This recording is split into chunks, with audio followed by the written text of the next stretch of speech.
Top of the morning to you, me mateys. Welcome to Jacked History. The term Fighting Irish isn't just a nickname regarding their penchant for fisticuffs, but it's also a general explanation of the hard-nosed mental and physical toughness exhibited by Irish people in general. Whether it was their emigration under dire circumstances that saw them as one of America's first labor classes, or the struggles they have consistently seen in their home island under foreign rule, there's no doubt these folks can take a punch and throw a punch or two.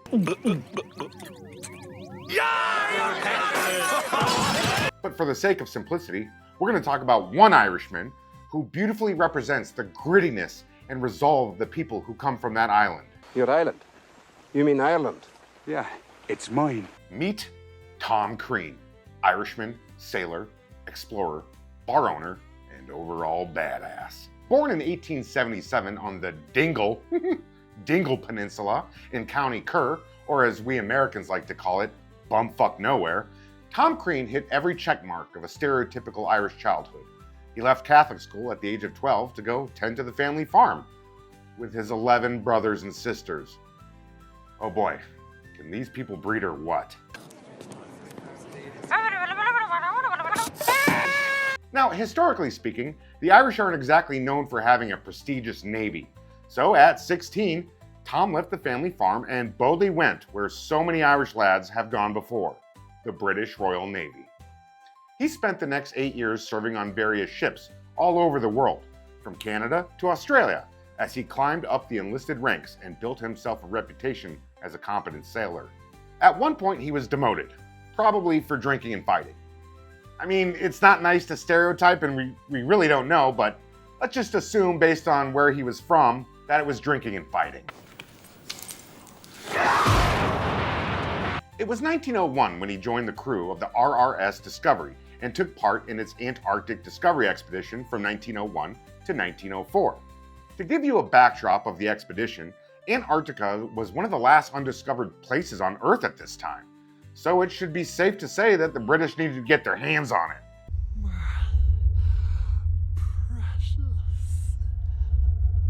But more importantly, expeditions to Antarctica and the South Pole provided instrumental scientific and geographical advancements aside from the bragging rights of who got there first. This era became known as the heroic age of Antarctic exploration, for the bravery of its sailors to tackle such extreme climates and seas that had previously been inaccessible to humans. And young Tom Crean was right there in the thick of it. Crean quickly proved himself as one of the best-tempered sailors in the cold conditions and was considered one of the best man-haulers in the crew. Even when the Discovery was frozen into the ice and stuck for over a year. Please, Stepheather, I can't get myself unstuck. As other crew members took relief ships out of the chilly conditions, Tom stayed until it was eventually freed and returned home in 1904, where he promptly returned to his normal naval duties.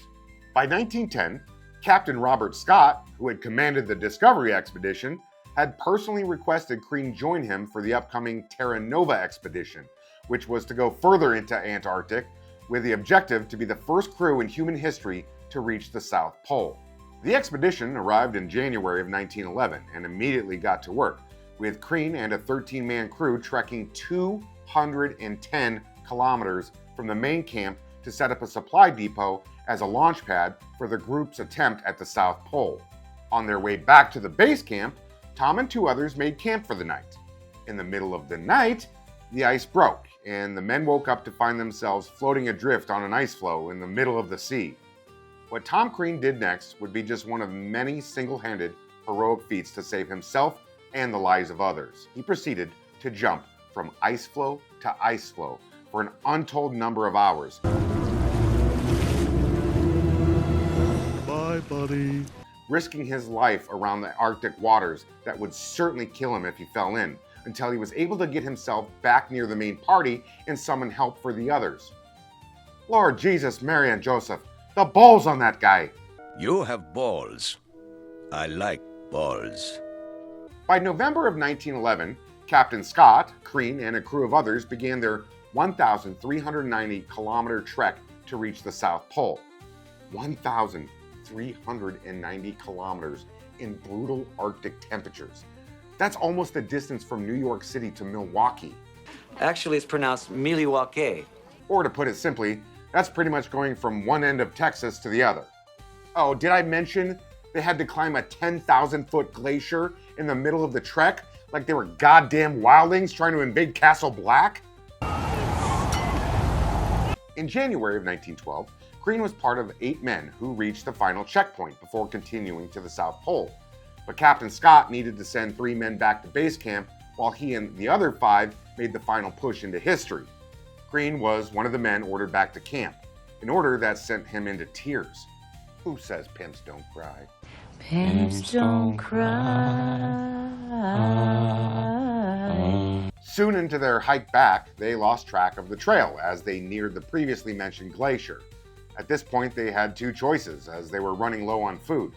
Take the safer, albeit longer, detour around and risk running out of food and further going off trail.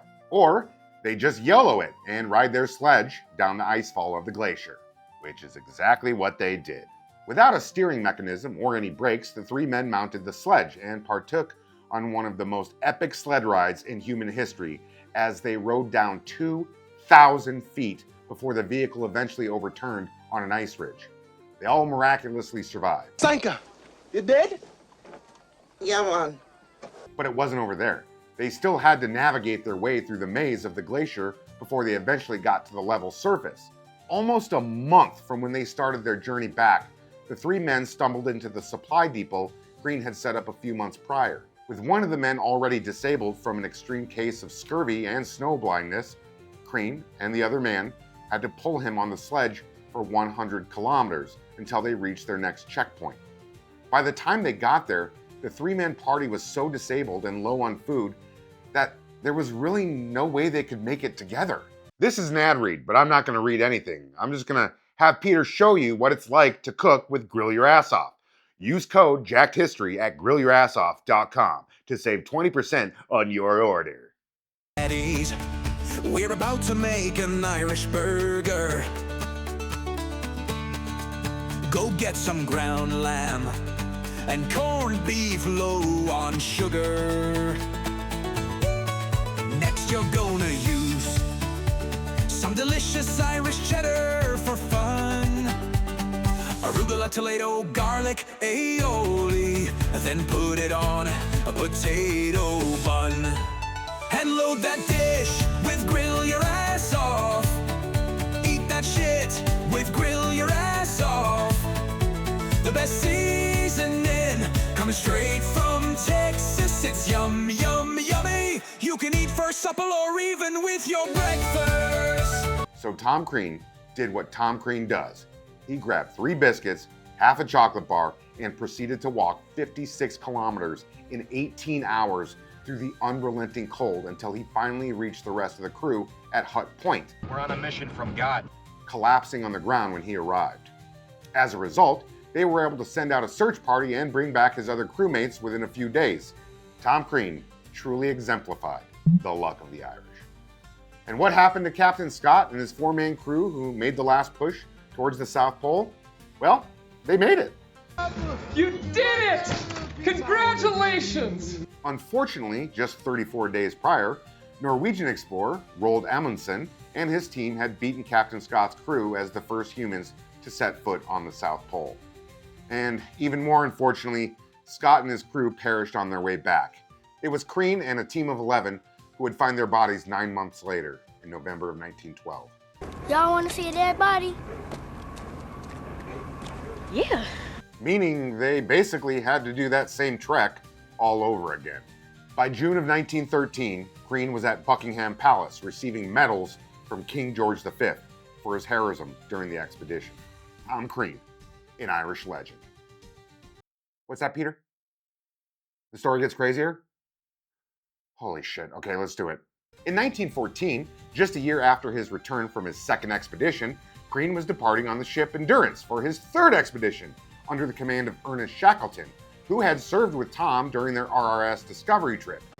Call me Ernie or Big Ern, huh? And specifically requested Crean as his second officer in what would be the last expedition of the heroic age.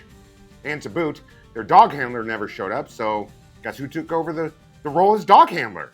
Do you like dogs? Thanks. What? Yeah, ducks. Ducks. You like ducks? By January of 1915, once again, Tom Crean and the crew he was with found themselves in yet another sticky situation. This time, the entire ship Endurance had been completely stalled and immobilized by ice. Tom was once again almost killed when trying to free the ship, but he survived because Tom Crean was an indestructible human four-leaf clover who defied every attempt of Mother Nature trying to take his frickin' life. Anywho, the ship pretty much aimlessly floated around for 10 months until it finally sunk in November. Shackleton and the crew were able to salvage necessary supplies and 3 important lifeboats as they continued to be stuck on pack ice that floated around for another 6 months, until April of 1916 when it finally broke. From there, the 28-man crew split into 3 lifeboats and made a treacherous 5-day voyage to Elephant Island. During the trip, Tom's navigator suffered a nervous breakdown in which Tom basically had to command the boat himself.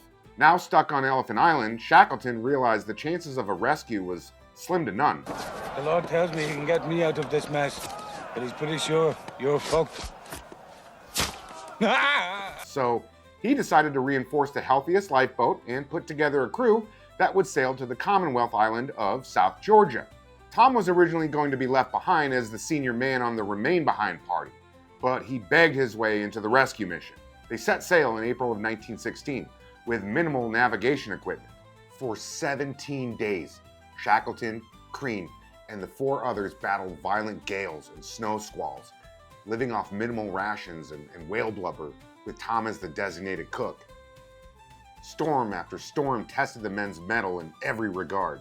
The boat took on water numerous times as the men did everything in their power to keep it afloat.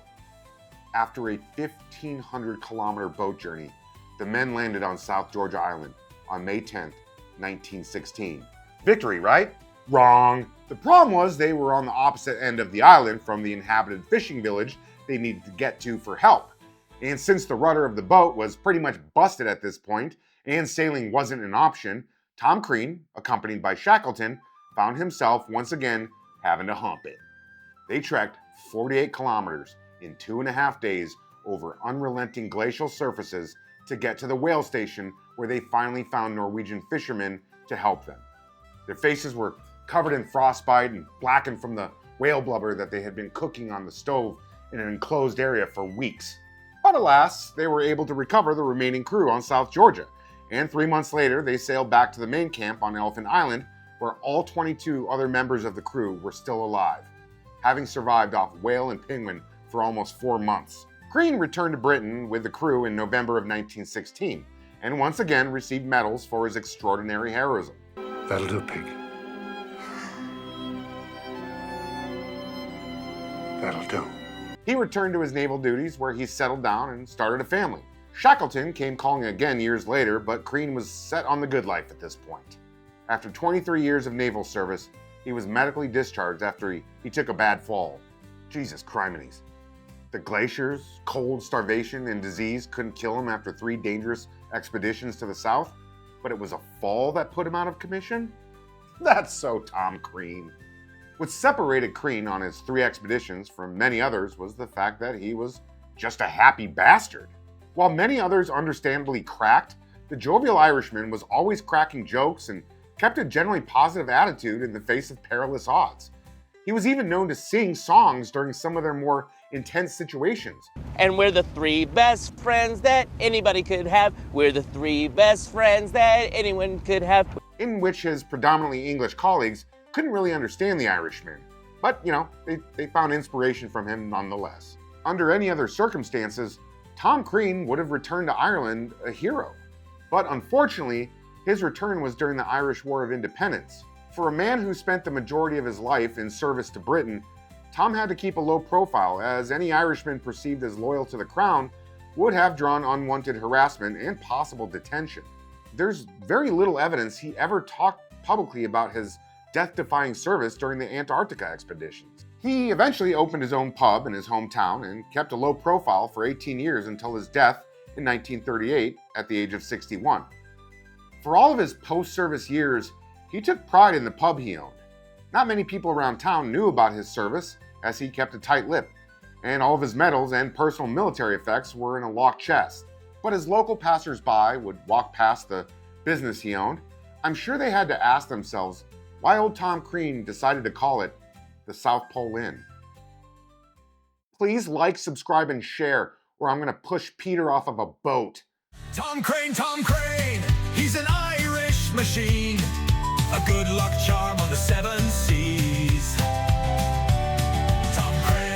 Tom Crean, he'll guide you through the storm, then give you a laugh with a smile so warm.